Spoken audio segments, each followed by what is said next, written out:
la République démocratique du Congo. Un pays-continent au cœur de l'Afrique, vaste, riche, complexe, mais aussi meurtri par des décennies de conflits. En cette année 2025, la RDC se trouve à un tournant de son histoire. Jamais auparavant son destin n'a semblé aussi intimement lié à trois fronts: la diplomatie, la sécurité et la justice. D'un côté, un Congo qui s'affirme sur la scène internationale, prêt à bâtir des alliances et à imposer sa voix. De l'autre, un pays toujours ensanglanté à l'est, où les populations vivent au rythme des guerres et des déplacements forcés. Et enfin, une nation qui ose confronter son passé, en traduisant devant la justice l'un de ses anciens présidents. C'est l'histoire d'un pays à la croisée des chemins. C'est l'histoire d'une république qui refuse de plier. Diplomatie offensive. La RDC à Astana. Sous les dorures du palais présidentiel d'Astana, capitale futuriste du Kazakhstan, l'image est saisissante. Les drapeaux congolais et kazakhs flottent côte à côte. Ce jour-là, la République démocratique du Congo affirme sa stature. À la tribune, le président Félix-Antoine Tshisekedi Tshilombo incarne l'autorité de l'État. À ses côtés, Thérèse Kayikwamba Wagner, ministre d'État, s'impose comme la gardienne du flambeau diplomatique. Ensemble, ils projettent l'image d'une RDC qui ne tend plus seulement la main, mais qui construit désormais des ponts solides et durables. En signant un mémorandum d'entente sur les consultations diplomatiques régulières, Kinshasa s'ancre dans une logique nouvelle, celle d'une diplomatie active, conquérante et stratégique. Un accord qui dépasse les mots, qui symbolise une volonté claire: inscrire la RDC comme acteur stratégique sur l'échiquier mondial. Le moment culmine lorsque le président du Kazakhstan décore Félix Tshisekedi de la plus haute distinction de son pays. Un geste rarement accordé aux chefs d'État étrangers. Plus qu'un insigne, c'est qui est un message. La voix de Kinshasa résonne désormais jusqu'aux steppes d'Emastana. À travers ce geste, le Congo envoie un signal fort. Il est temps de compter avec lui. La diplomatie congolaise ne subit plus, elle agit. Elle ne s'efface plus, elle s'affirme. L'insécurité à l'Est, une guerre sans fin. Mais à des milliers de kilomètres des salons dorés de la diplomatie, une autre réalité s'impose. À l'Est du Congo, les villages brûlent, les familles fuient, les armes résonnent. Depuis plus de 2 décennies, le Nord Kivu, le Sud Kivu et l'Ituri sont pris dans la tourmente d'un conflit sans fin. Parmi les acteurs les plus redoutés, le M23, une rébellion armée soutenue, selon de nombreux rapports, par le Rwanda de Paul Kagame.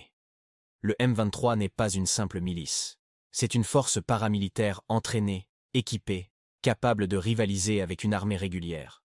Son objectif est clair: occuper les zones stratégiques, contrôler les routes minières et affaiblir l'autorité de Kinshasa. Et derrière cette rébellion se cache un enjeu majeur: les minerais de sang. Coltan, cobalt, or, étain. L'Est du Congo regorge de richesses qui attisent toutes les convoitises. Le Rwanda, pays pauvre en ressources, est devenu l'un des plus grands exportateurs mondiaux de coltan. Une contradiction flagrante. Ces minerais viennent en réalité du Congo, extraits au prix du sang et acheminés clandestinement vers Kigali. Chaque smartphone, chaque batterie électrique, chaque composant électronique fabriqué dans le monde peut contenir une part de ce drame, une part du sang congolais. Les tentatives de paix, multipliées ces dernières années, n'ont rien changé. Nairobi, Luanda, Addis Abeba, les cessez-le-feu sont signés puis violés. Le Rwanda, selon les analystes, n'a jamais eu l'intention de laisser la paix s'installer, car le chaos de l'Est est son levier stratégique, sa source d'enrichissement. Face à cette guerre de l'ombre, une nouvelle dynamique est donnée, celle des Wazalendo. Des résistants populaires, simples citoyens qui ont pris les armes pour défendre leur village. Ils ne sont pas une armée régulière, mais ils incarnent l'énergie brute, le patriotisme farouche, le refus de la résignation. Aux côtés des FARDC, ils envoient un message clair: le peuple congolais ne restera plus spectateur. Mais la victoire ne viendra que si l'armée congolaise se réforme. Les FARDC souffrent encore de faiblesses structurelles. Corruption, trahison, manque d'équipement. Il faudra nettoyer les rangs, confier le commandement à de nouveaux cadres patriotes, et doter l'armée d'un arsenal moderne. Sans cela, la RDC restera vulnérable, et son intégrité territoriale toujours menacée. Alors, la question plane. La RDC doit-elle affronter le Rwanda dans une guerre ouverte? Certains disent que c'est inévitable. D'autres redoutent une escalade incontrôlable. Mais une chose est sûre, tant que le Rwanda poursuit son projet, la paix restera un mirage. Le procès Joseph Kabila, justice ou politique. Et tandis que la diplomatie s'affirme et que l'Est saigne, une autre page d'histoire s'écrit au cœur de Kinshasa. Vendredi 12 septembre 2025. La Haute Cour militaire ouvre un procès inédit. Celui de Joseph Kabila Kabange, ancien président de la République et sénateur à vie. Elle, ancien chef de l'État, est accusé de crimes d'une extrême gravité. Participation à un mouvement insurrectionnel, crimes contre la paix et la sécurité de l'humanité, homicide volontaire, trahison, viol, torture, déportation et complicité avec le M23. Le ministère public requiert la peine de mort. Les provinces du Nord Kivu, du Sud Kivu, de l'Ituri, l'État congolais lui-même et plusieurs ONG se constituent en partie civile. Un moment historique, pour la première fois, un ex-président doit rendre des comptes devant la justice pour les tragédies qui ont endeuillé son pays. Joseph Kabila, de son côté, dénonce un procès politique. Il accuse le pouvoir actuel d'instrumentaliser la justice pour l'écarter. Ses avocats plaident le manque de preuves directes et la violation des procédures. Mais au-delà du sort de Kabila, ce procès interroge l'avenir de la justice congolaise. Est-ce la fin de l'impunité des élites, ou bien l'illustration d'une justice instrumentalisée? Dans les rues de Kinshasa, les avis sont partagés.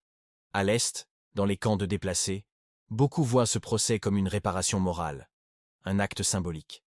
Sur la scène internationale, les regards sont tournés vers Kinshasa. Le Congo est-il en train de franchir un pas décisif vers l'État de droit? Quoi qu'il en soit, ce procès restera dans l'histoire. Qu'il se termine par une condamnation ou un acquittement, il marque une rupture. Une rupture entre l'ancien Congo, où tout semblait permis pour ceux qui détenaient le pouvoir, et le nouveau Congo, qui tente de bâtir sa légitimité sur la justice et la responsabilité. Conclusion, un pays à la croisée des chemins 2025 restera comme une année charnière pour la République démocratique du Congo. Un pays qui, à Astana, s'est projeté sur la scène mondiale avec audace et ambition. Un pays qui, à l'Est, continue de payer le prix du sang face aux ambitions d'un voisin déterminé à le fragiliser. Un pays qui, à Kinshasa, ose confronter son passé en jugeant un ancien président. Diplomatie, sécurité, justice. 3 fronts, 3 batailles. Mais une seule nation en quête de renaissance. La RDC est à la croisée des chemins. Et l'histoire retiendra que l'année 2025 fut celle des choix. Des choix de courage, des choix de rupture, des choix d'avenir.